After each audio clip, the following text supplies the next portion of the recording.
So yeah, what's new, man? It's new. Too new, man. I just said got back yesterday from Vegas. Had a good time up there. Yeah.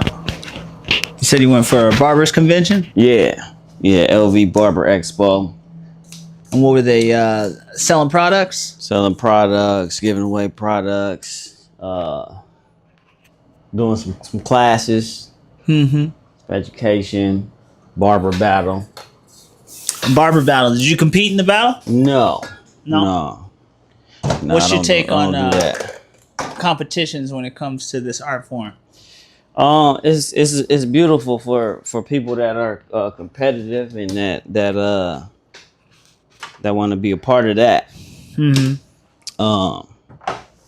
But that's never been you. That's never been me. That's kind of how I feel about singing. Yeah. You know, like motherfuckers used to tell me all the time, "Oh, you should do American Idol. You should do it." I'm like, no, I ain't doing American Idol. Yeah. I'm not doing The Voice because, like, I just feel as if art should never be a competition. Right. You know, you're not gonna tell me if this person sings better than me. Right. Like, I know how good I sing, and at the same token, it's like the only voice you can really compare me to is my voice from the other day. You know, like my voice is different than her voice or his voice. Yeah. So how am I gonna let you judge my voice? Right. You know, mind you, same token, I want one Grammy, I want one Oscar, I want one Tony. Like, right. That's coming too, and that's cool. That's good. But do I want to be better than you at this? Nah, not really. Like, I don't care to be better at you or this person says that I'm better than you. Right. I'm just trying to be better than myself. I'm just trying to live and enjoy life. I ain't trying to be better than nobody. You don't want to be better than you were yesterday? No. For what? I don't know. To progress, I guess.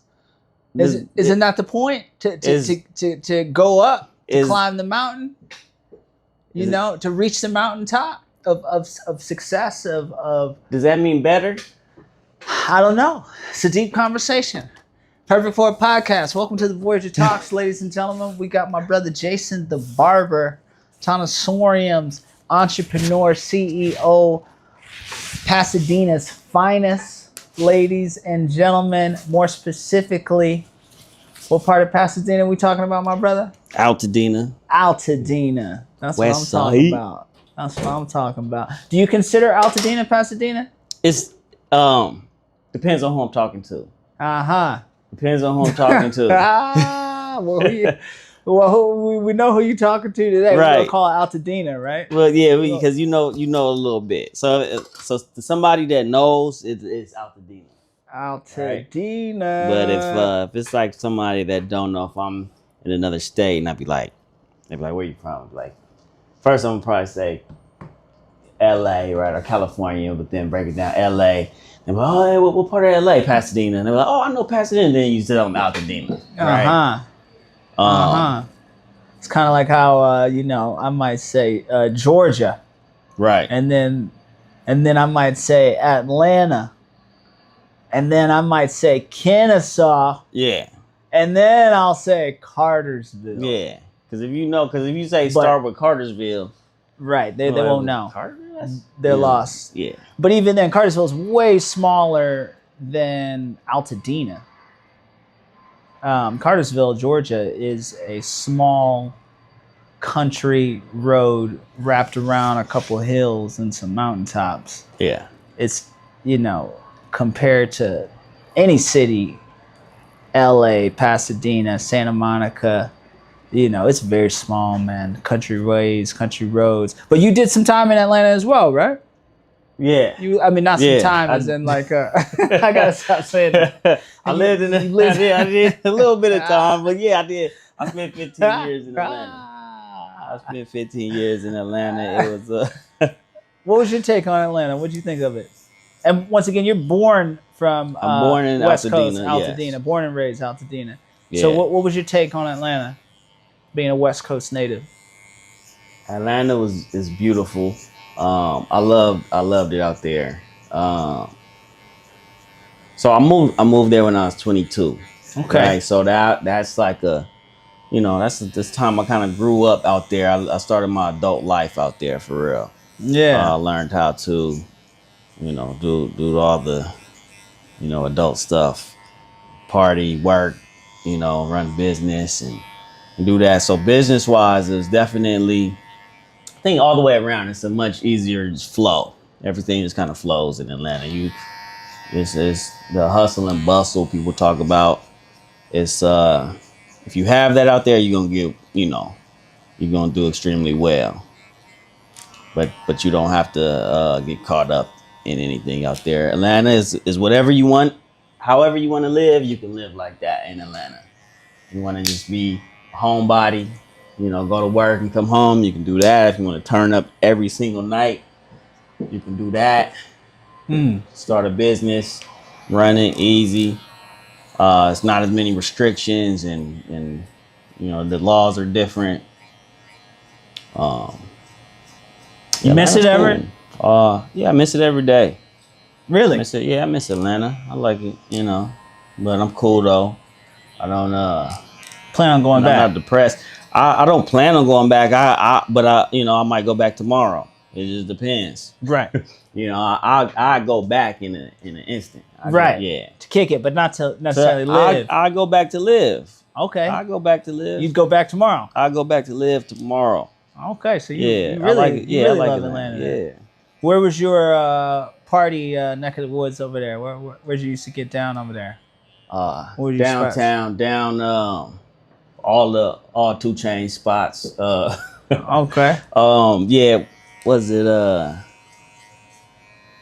Peter Street? 5 Point. 5 Points, a little bit. The other street is like Peter Street, around the corner from Peter Street. You ever been to Cowboys? Club? I don't think so. Nah. Cowboys. Where is that at? That might have been like more of like a teen club kind of scene. You know how cities have like teen clubs? Yeah. It's not like actually a club, but it's a place where people in high school go to act hard and, chase girls and stuff and stand outside. Yeah. It's not necessarily you in there drinking, but you in there knuck if you buck. Never did Cowboys, right? But did the U-Bar, the Ultimate, it changed the name to the Ultimate, on East Point, Camp Creek area, pizza bar. That sounds familiar. Yeah. Then at the pizza bar, of course, Mableton, all them spots out there. Mableton, people like to sleep on Mableton, man. But man, my favorite thing about Atlanta is Waffle House. I love Waffle House. Love Waffle House. Do you know where the closest Waffle House is to here? Is it Arizona? Arizona. Yeah. Phoenix, Arizona. Spot on, my brother. Right outside of Phoenix, actually. Yeah, I've been there. Last time I went to that one, it was like 2005. Oh, really? Yeah. And they were smoking cigarettes in there. Oh, wow. Yeah. Wow. Inside. I was like, what? Because, California, you can't smoke inside. It's since That's probably like some Vegas shit, since isn't it? like the 90s. Yeah, Vegas, you can do it. Are they still smoking indoors in Vegas over there? Are they? I don't think so. Not at any barber conventions, at least, huh? Not at the barber convention, but even in the casinos, I don't think they smoke in the casinos. Interesting. Yeah, I've never been into cigarettes. Yeah, I've never been in this. I've never cigars, even. Yeah. It's just like, ugh. Just tastes bad, smells bad. I don't get it. I'm good. Good. So the whole Vegas thing, Vegas is interesting. The last time I was in Vegas, what was I doing? Was I just passing through? I think I might have had a layover. But outside of that, I don't know, maybe tour. I might have been on tour in Vegas. Yeah. Yeah, man. Yeah, Vegas is cool, though. I like Vegas. Yeah, how many days were you there? Got there Saturday night, left Monday morning. Okay. So, yeah. You partying at all? Party. I didn't Vegas party. So for the expo, there was a pre-party the night before on Saturday night. So I hit that. And then woke up the next morning and partied all day at the expo. And then that's it. I didn't go out. In between, I went and spent $20 in a little slot machine. Lost that real quick. Okay, so you like slots, huh?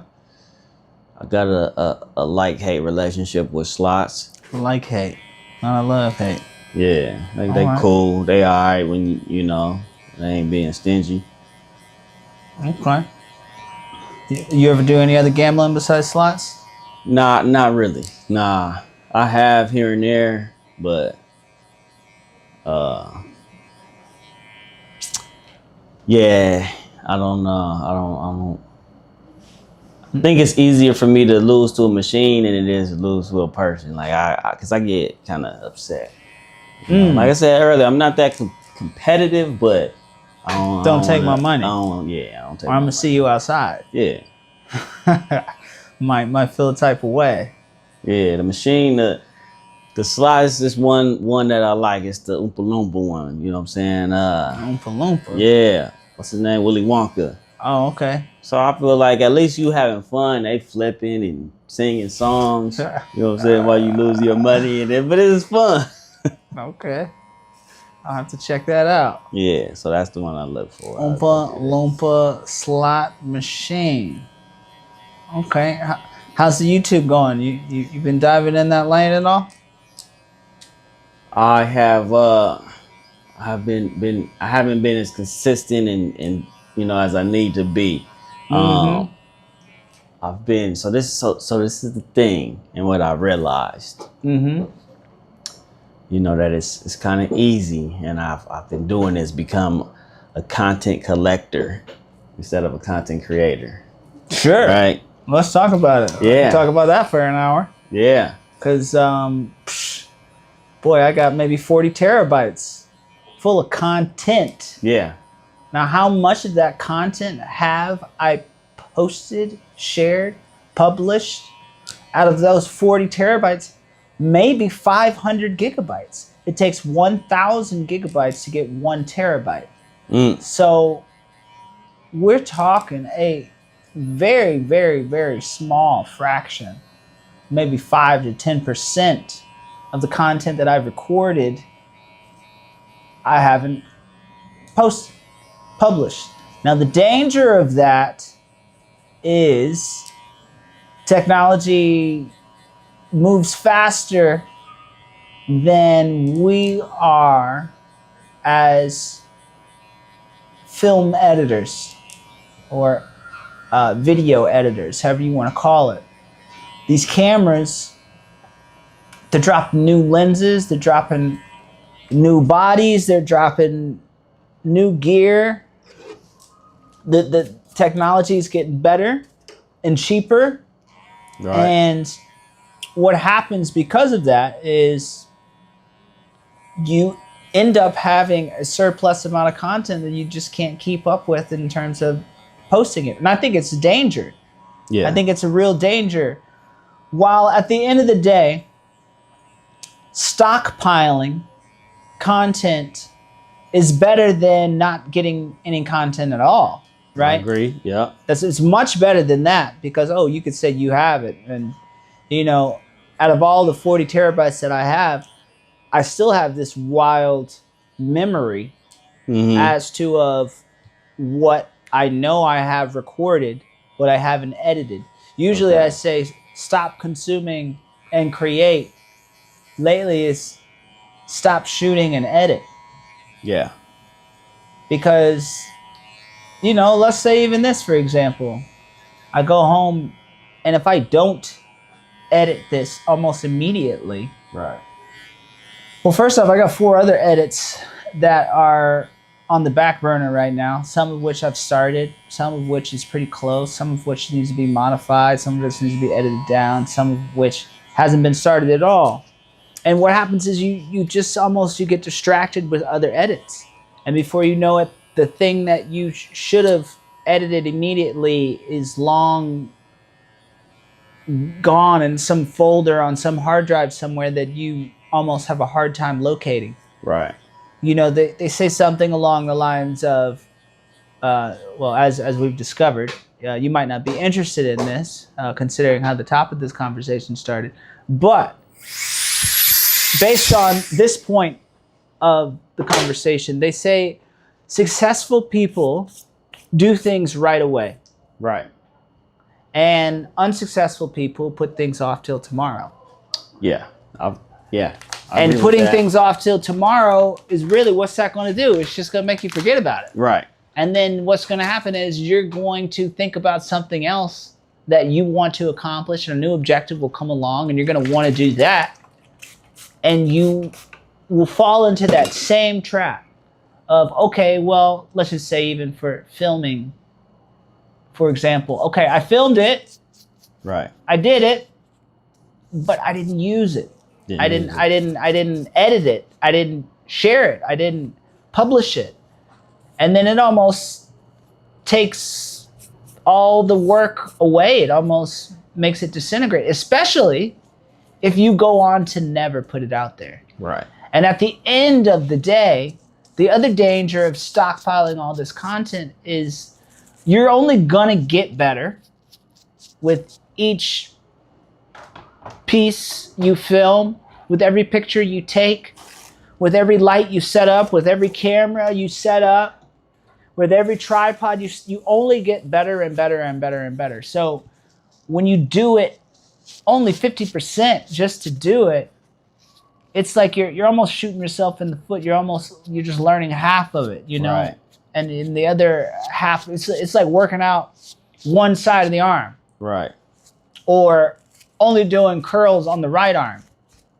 It's like, okay, you're curling all day on that right arm, and that right arm is strong. You're filming everything. You've gotten really good at documenting everything. You've gotten really good at just showing up to the shop, setting your camera up, catching some time lapses, catching a cut that you're going to do, catching a conversation. You're great at that, but then you save it, and then we never see it.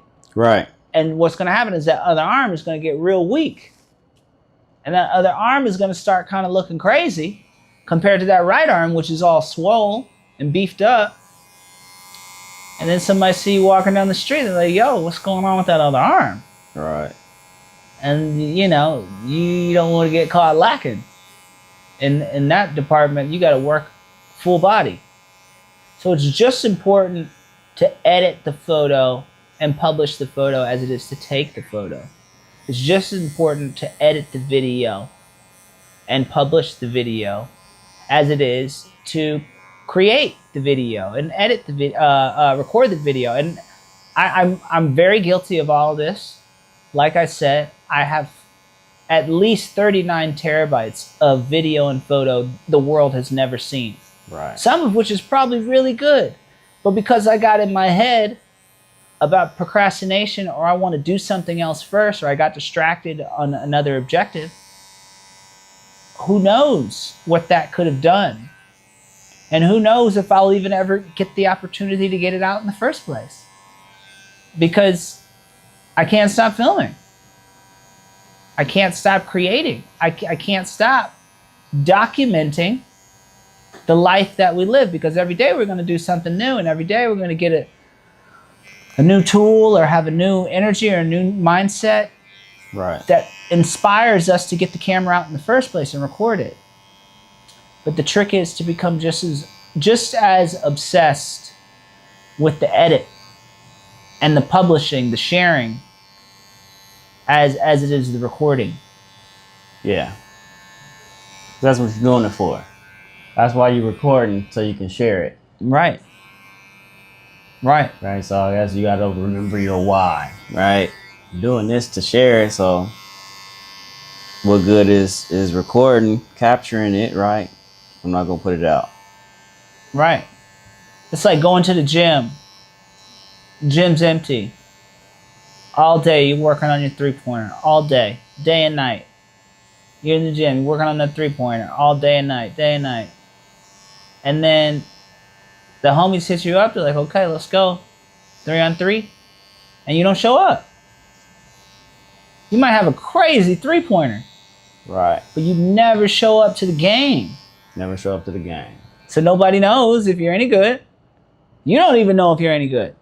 Right. You might be able to go pro. Mm. And you don't even know it. All that work.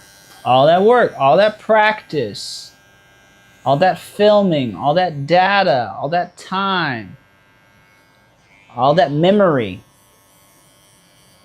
You know, it's got to go out now. And you got to trick yourself into doing that. Because if you don't trick yourself into editing it and publishing it as soon as possible, you forget about it. And it becomes old news. And then what also will happen is you'll become bored with it. Yeah. Now, if you would have posted it last week, it might not have felt so boring this month. Right. Because now you're in a new mindset. Right. And that's old. That's old content. Right. Which go ahead, what were you going to say? You've already seen it, right? So to you, it's old and it's boring. But to somebody that's never seen it, like what you did it for, because you didn't do it for yourself, did you? Or Right. you do it to share. Right. They've never seen it, so it will be new to them, but to you, it's old and boring. So it's just like, whatever. Right. Trash it. Right. If you're making content in 2025 or 2026 for yourself, you probably have a problem. If you want a bunch of people to see you and like you, you probably have a problem. But if you're making content to share it because you want to grow your brand or your business, okay. You don't have a problem. You have an objective. And yes, we're creating videos to bring awareness to our brand by providing value to the viewer. If there's no value for the viewer, why would they want to watch it? People got stuff to do. That's why, you know, I think the cheat code is giving information that people find valuable. That's the cheat code. That's how you really freak the system. You know, whether it's a new product or breaking news. You know, if you can jump in a lane that's never been jumped in, that's how you really win, I think. Social media. But the hard part is figuring out what lane that is. It's so oversaturated.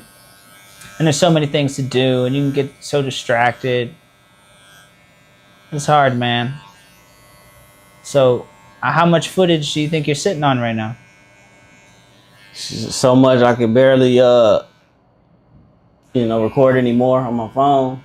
So is that however many gigs that is. Okay. I want to shoot some more. I gotta delete something. All right, now boom. Let's stop right there.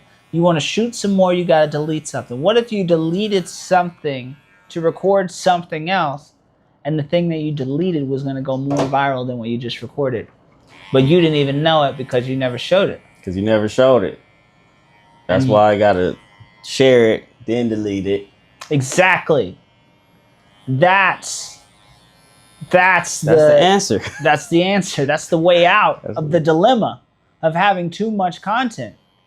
Put it out there, regardless of how old and dated it is. And you know what? You can say, this was old. You can say, oh, this was me 5 years ago. Show 30 seconds of it. Maybe it doesn't have to be the whole 5 minutes, but even if you show 30 seconds of it, this is me 5 years ago. I was in a different shop. I was in Altadena. This is me now. I'm in Burbank. What's up? See, there's progression there. And that through line is more engaging than, oh, I'm in Burbank. What's up? Yeah. They want to see point A to point B. Why do we watch movies? Because we want to see a character go through something. We want to see him walk through a situation and come out another one, as a different person. walk into a situation as the employee, come out the situation as the boss. Pete Rock. So it's all valuable. And even though I have content of my home and there's no furniture in it, there's still something there. We might have too much furniture now. We might be throwing stuff away because there's too much stuff in our home now, but there was a time when there was nothing in there. So how can I connect those dots? And those dots are interesting because it shows progression. You know, I might have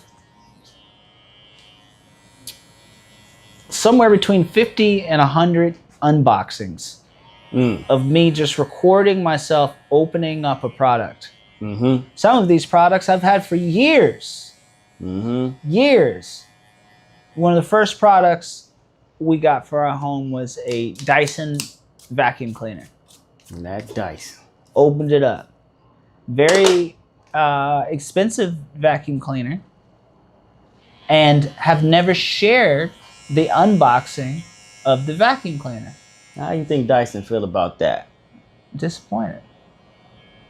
But that vacuum cleaner and that model is still on the market. So the smart thing to do would be to put the video out. And maybe it's an unboxing of the Dyson vacuum cleaner one day.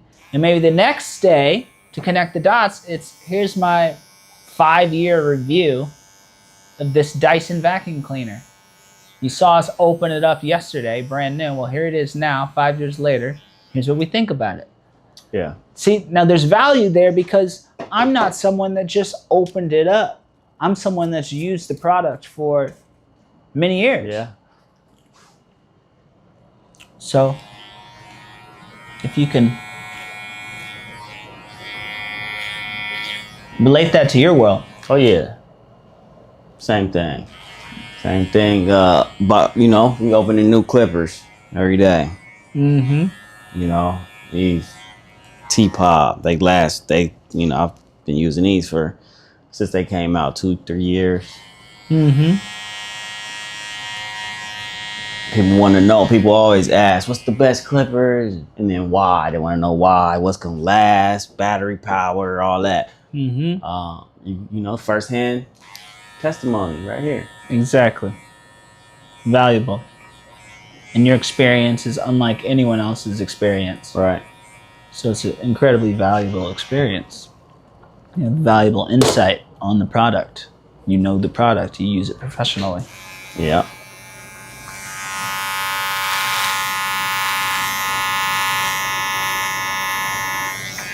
These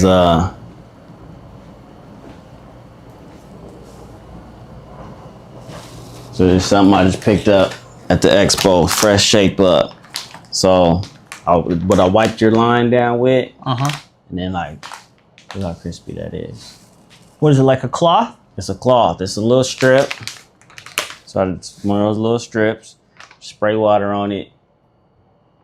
And it makes the hair a bit more cleaner. So it's gonna get rid of any debris, dirt, sweat, grease, right? Give me a clean canvas to work with. And boom, just hit that line. Okay. So it's a new product on the market. It's been around for not too long. Great. Right? So people got questions. Even today, I talked to a couple people, well, how does it work? It's like, I don't know. I ain't used it yet. So I just used this last couple you got before you. Okay.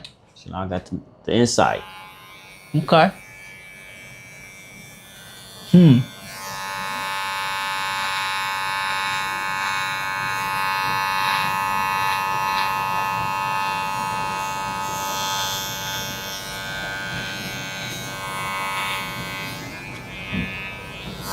So I see you on Instagram on a regular basis.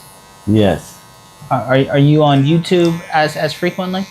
Not as frequently. So I take my Instagram and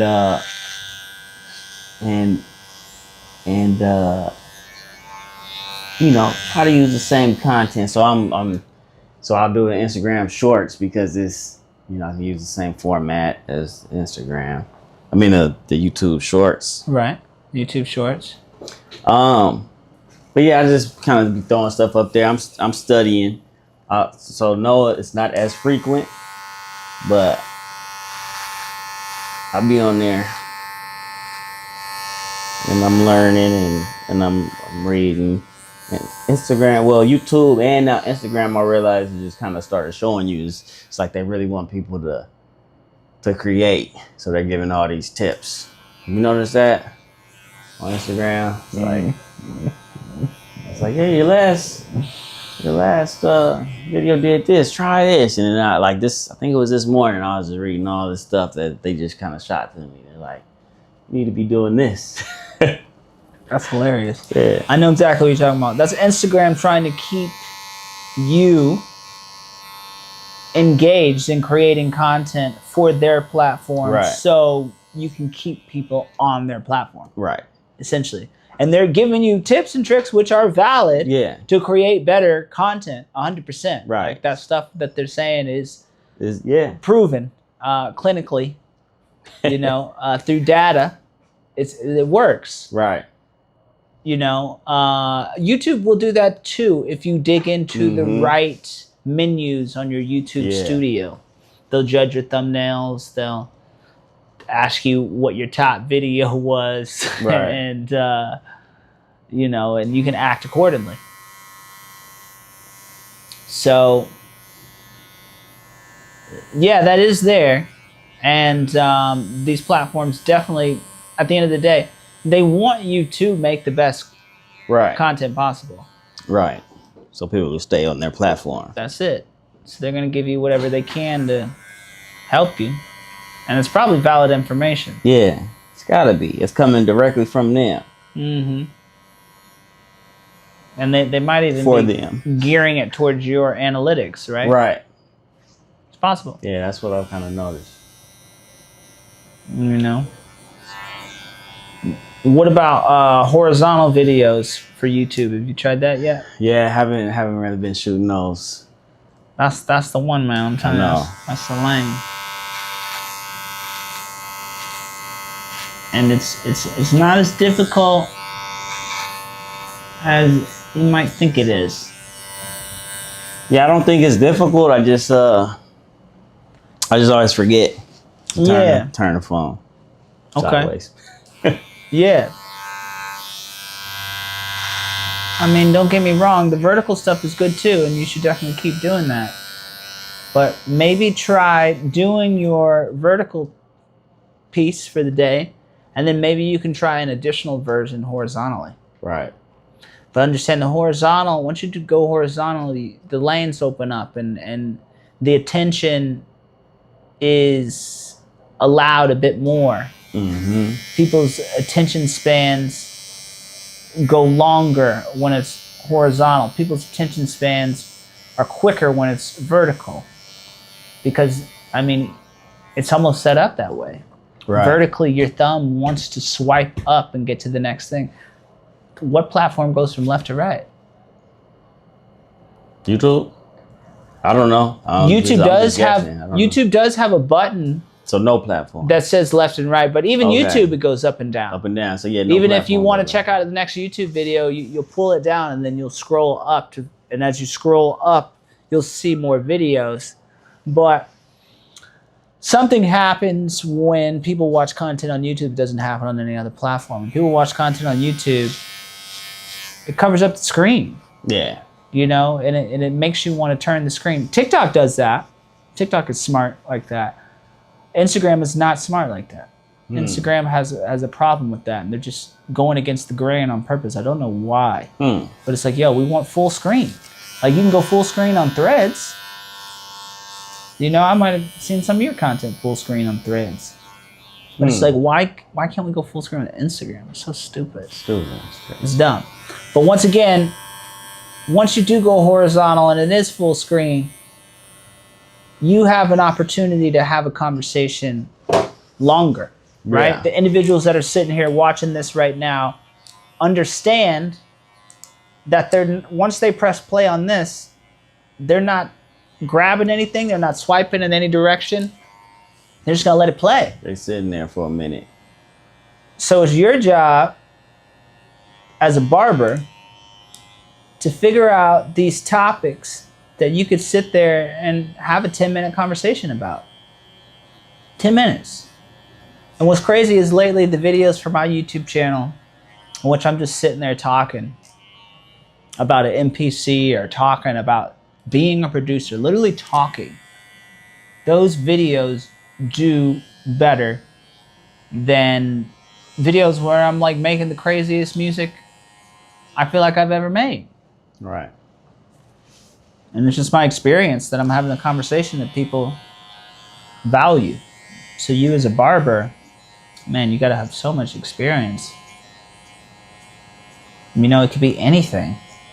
You can literally talk about anything. You just need to be 100% definite about whatever your conversation is. This is why a straight razor will always be better than clippers. You like coffee? Nah. No. Not really. Nah, I mean, I can't really be like, I like coffee, because you can't ask me questions about coffee and I'll answer them. Like, I'll drink a coffee here and there if it's sweet. I like to have a nice hot cup of coffee right before I turn this shit on. Yeah. And then I can talk my ass off for 10 minutes. See this? There's mushroom coffee, but I don't know if it ain't hot. But hey, I mean, But it was hot. Whatever's gonna make you talk. Oh yeah. You know. Okay. Yeah. Coffee. That kind of coffee, right? I mean, I'm serious though. Like that's what this is. That's what we're doing here. You know, it's talking heads are the winners of tomorrow. You know, your opinion, your experience, your value, your knowledge. Yeah, it's viral. It's viral, and you just have to become available. Right. And put yourself out there on a regular basis. It's hard. It's very hard. Very hard to monetize a YouTube channel. And I'm so obsessed with it right now. It's mind-boggling. How much it's taking from me to get there. I'll be damned, bro, if I don't monetize this channel. And I'm giving myself 3 months. I got less than 3 months to do it. Because if I hit February, my shit's going down because it'll be a year from like my most successful videos. How do you think Bill Gates will feel about that? What you just said? He's gonna give up after a year? After 1 year? I mean, trust the process. Is that not a thing no more? it's like this snowball of momentum. YouTube. It's different than Instagram. It's different than Twitch. I feel like it's really easy to monetize your channel on Twitch. It's really easy to make a couple dollars here and there on Instagram. YouTube, it's the granddaddy, man. It's the Google. It's the Google. It's the big Bambino. If you can make a successful video on YouTube, it goes to Google. Just think about that. Okay. Alone. And just know that no matter how viral your video ever will be on Instagram, it's never going to come across that Google timeline when people are scrolling through Google. Now, if you search Jayson the Barber, your Instagram profile will pop up. Right. But that viral video is 20 times more likely to be shown on a Google feed than an Instagram video will be shown on a Google feed. Because they work through the same engine. YouTube's search engine is Google. Google's search engine features YouTube. Yeah. Right, because it's like the same company or something. Yeah, essentially Google owns YouTube. Okay. Which means anybody searching anything about being a barber through Google can find you. You just have to create the conversations that they're asking. Yes. And you know these conversations because you go to these conventions, you talk to barbers, you talk to hairstylists day and night. So you already know what these questions are. I am a barber. And you are. Yeah. So you might have questions too that you've wondered about, or maybe there's questions that you can answer now that you couldn't answer 10 years ago. If I was a barber just starting out, these are the first 5 things I would do. If I could talk to myself 10 years ago, here's the advice I would give myself about being a barber. So valuable. So valuable. Because there's kids out there right now that are realizing they want to be a barber, they want to be a hairstylist. And what are they going to do? They're going to go to Google. What's the best advice for a barber starting out? And when I tell you there's 100 people that have searched that within the last hour, just imagine that going back to your brand, your academy, your institution, which can translate into sales through consulting, training, education, product, sales, on a global scale, not just being limited to who we know within our own personal network. Because YouTube every day is opening doors to hundreds and hundreds of thousands of people that are looking for whatever they're decided they're looking for. Yeah.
So what do you see? So what's your advice, your number one piece of advice for somebody that's just starting out creating content?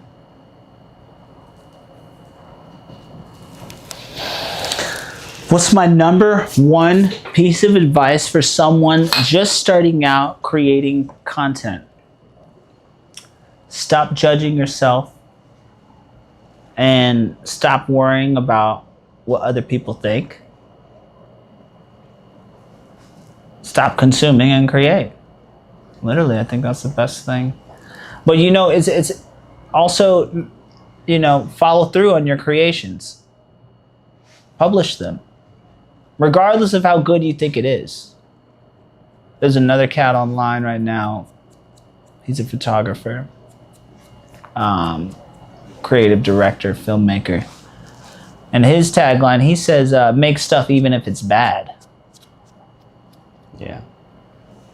And that kind of goes along with what I'm saying. It's kind of the same thing. Make stuff even if it's bad. Zooming in on that, he's basically saying, yo, keep shooting your shot into the basket. Because you're never going to make that three-pointer if you never take it. Think about all the times as a child you were trying to make a three-pointer. Maybe you were too short for it to actually reach, or for you to have the power to actually get that ball up there. But think about the first time that three-pointer went in and how that felt empowering as a young man when you thought, oh, you were too short or too small to make that three-pointer. It's the same shit. Content creation. So many people are so worried about, oh, how many likes they're going to get and what their friends think, what their family thinks. Like, who cares? That's why I say Instagram, fuck Instagram. Yeah. Because that's all it is. That's all Instagram is. Instagram is based on who you know. Yeah. And what they think of what you're doing, and if they decide they want to support what you're doing. They're watching you, but they might not even support you. Right. Whereas YouTube, only the people that are watching you are supporting you. Right. They're only supporting you because they search for you in the first place. Mm. You don't go on Instagram and really search for content or for people. Right.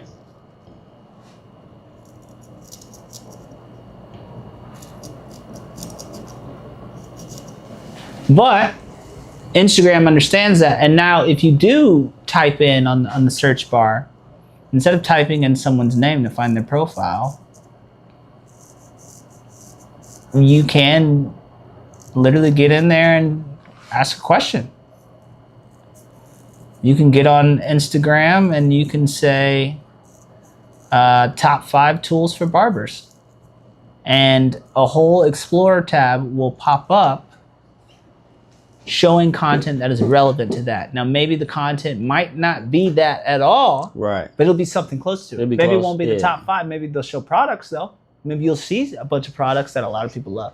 So you just gotta understand that YouTube is like the king of that. But TikTok really started that search. Mm. But YouTube has always been doing that. YouTube has always been, oh, how to change the light bulb. Right. You know? And I think that's why YouTube is like a university. Right. YouTube University. So not only make stuff if it's bad, but show it.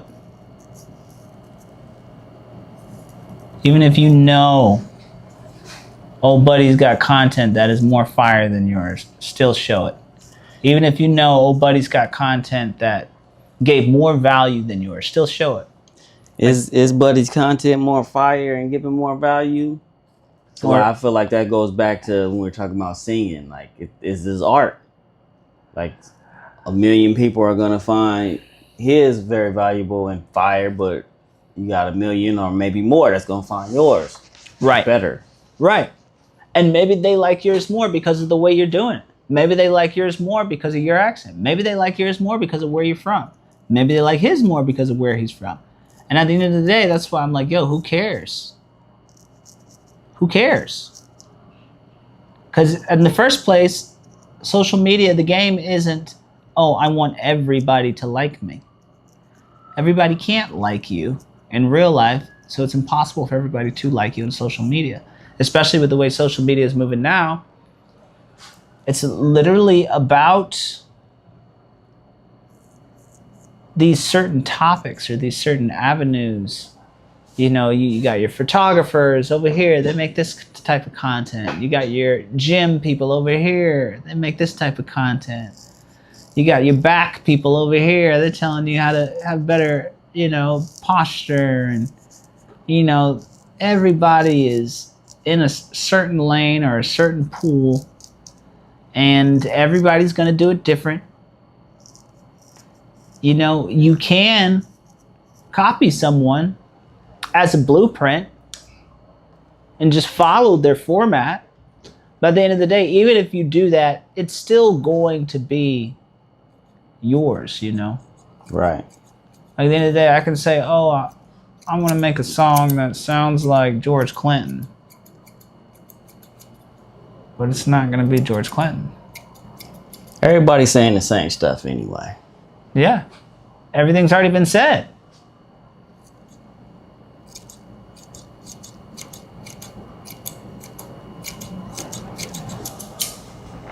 Everybody's got the same products.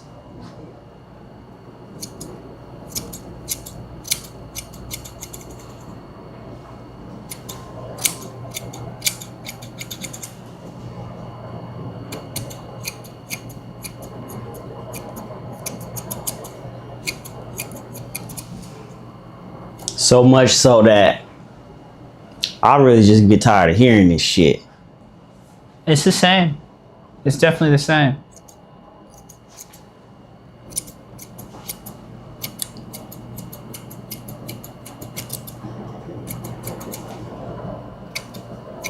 But you find that one person that you like their accent or like the way that they say it, whatever. You're like, yeah, I listen to this person say it over and over. Right.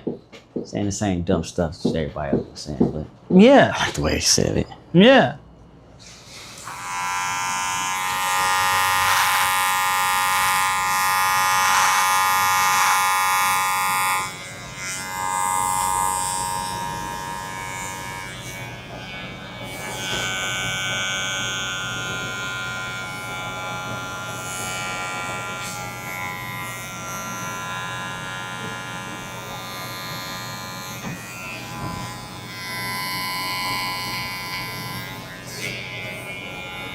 I mean, we can only have so many experiences, you know?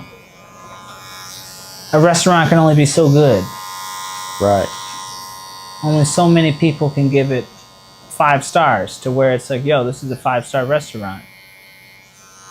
You know? A movie can only be so good to where it's like, yo, this movie was that good. And of course, some of which people riding the bandwagon, you know? It's, right. They don't even know how to have their own opinion. But that's why it's so pivotal in you doing it the way you do it. You know? Like, this is my podcast. I'm not sitting doing a typical podcast. I'm not inviting you over to my studio and we're sitting over there in front of microphones drinking, you know, old fashions. You know, like, that's not what we're doing. Right. Like, my shit is like anywhere, anytime. Anywhere, anytime. A conversation in the real world. You know, what seems unfiltered and organic. And that's the whole idea of this podcast. So, you know, not that I'm a viral podcaster, not that my channel is monetized, but I do go out of my way to be as original as I can to cut through the masses, to cut through the repetition. Like you said, everybody's saying the same shit. So if everybody's saying the same shit, everybody's doing the same shit, how do you do it different? You know, Keith Lee is literally doing whatever he wants to do now, from eating food and telling you what he thinks about it. Yeah. You know, what's old buddy's name that runs after the cars and stuff and dogs just chasing them? Astor Hall or whatever. Like, yeah, I don't know. It's like, who the hell was doing that? Like, but he just had this idea, I'm going to take off running and I'm going to do a slow-mo and y'all going to look at me. Caught on. You know? There's a lane for barbers as well. There's a lane for everybody doing whatever you do. It doesn't matter what you do. You might as well just do it and just show it nonstop, you know, because I really do believe that's the key to the future. I really do believe machines are going to take everybody's jobs, and the only thing that's going to be left is these cameras and your devices, and everybody's going to have their own TV show. I can't wait. I can definitely wait, because if you can't wait, it's too late. I mean, I will wait, you know, because times, but I'm excited for that time. I guess what I'm trying to say is, don't start your channel then, because it's way oversaturated at that point. You know what I'm saying? It's over at that point. And only the individuals that have built what they've built will be able to survive. Right. You know? And it's really about your business. Your business. What's your business? How do you showcase your business? What products and services do you have attached to your business? Here's your audience. YouTube. Cool. Business individuals, business owners, CEOs, entrepreneurs. These are the individuals that need to be here more than anyone else. If you don't necessarily have those ambitions, then, you know, this conversation necessarily isn't really for you. Right. You know, I wouldn't be building up YouTube if I didn't have a business. Right. And perhaps that's why never did it.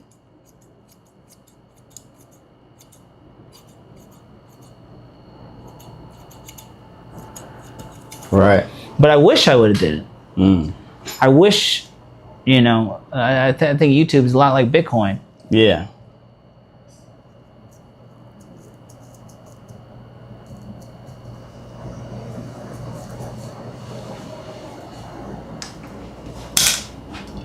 Yeah, I think it is.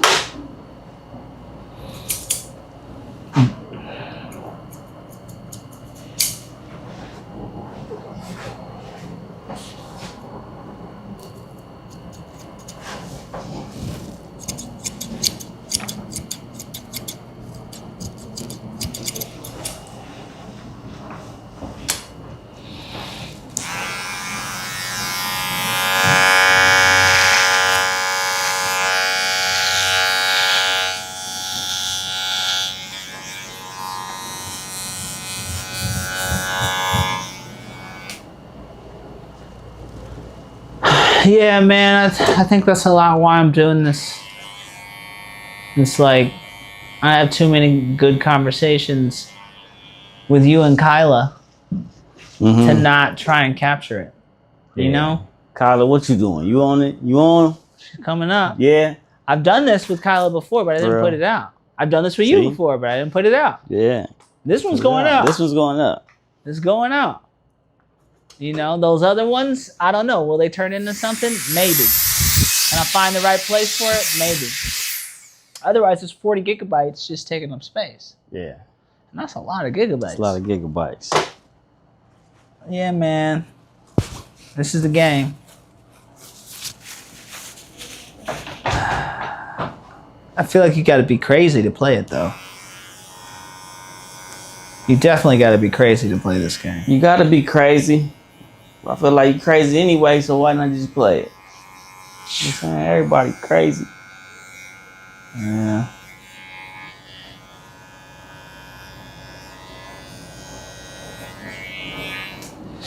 But that craziness, it's that obsession. Yeah. You're crazy to think about it. That's one thing, but to actually make it happen, you got to be obsessed. Yeah. Like most people sit on the balcony and they scroll through Instagram. Yeah. I sit on the balcony and I scroll through my YouTube analytics. And that's how I pass 15 minutes of time. And that's that obsession that I've never had. And there's something scary about that. Because I know I'm not there yet. Where?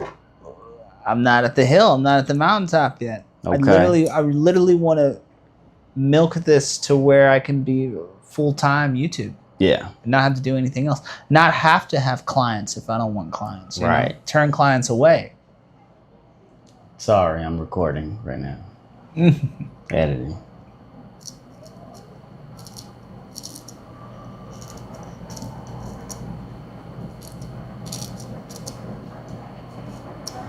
Your clientele becomes different. Yeah. And your value goes up at that point as well.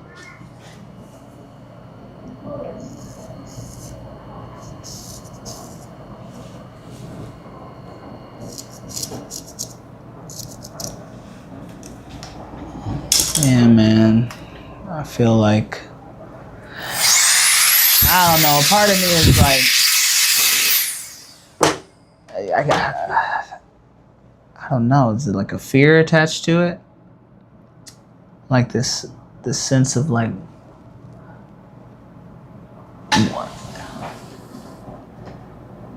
what is this? You see that? Never seen that before. You see that? You see that? Oh, like the skin? Yeah. It almost looks like what? I've been wearing sunglasses for too long or something. Yeah. But now there's like a sunglasses imprint on my face. I've literally never seen that before. Yeah. Yeah, that's not you, by the way. It's just Yeah. It's like, yo, what? The hell is that? I think it was just the way you was turned. Turn straight. Was it the shadow? Well, no, it's still. I've never seen that before. I don't know. Is it on the other side? A little, but not as much over here. Damn, am I wearing sunglasses too much?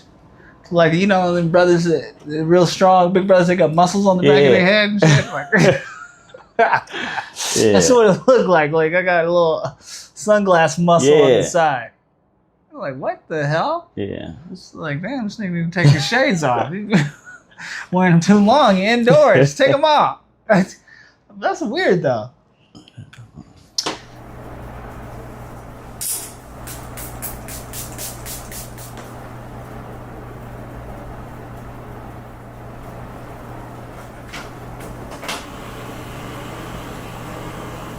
Yeah, my wife got me one of those for Christmas a couple Christmases ago. I just realized she don't never use that thing on me, though. Right.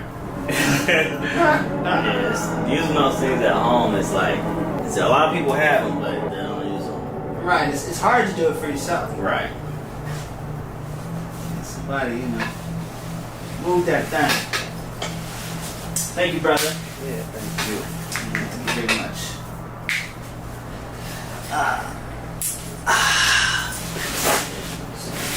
Thank you. My brother. Blessings. Yes, blessings. Thank you so much. Appreciate you. Thank you. It's like this, Do. this battery went off over here. But that's it, ladies and gentlemen. Thank you so much. Voyager Talks. Shout out Jayson the Barber. If you are in California, period, just come see him. Go see him. Trust me on that. Any last words for the people, my brother? Thank you.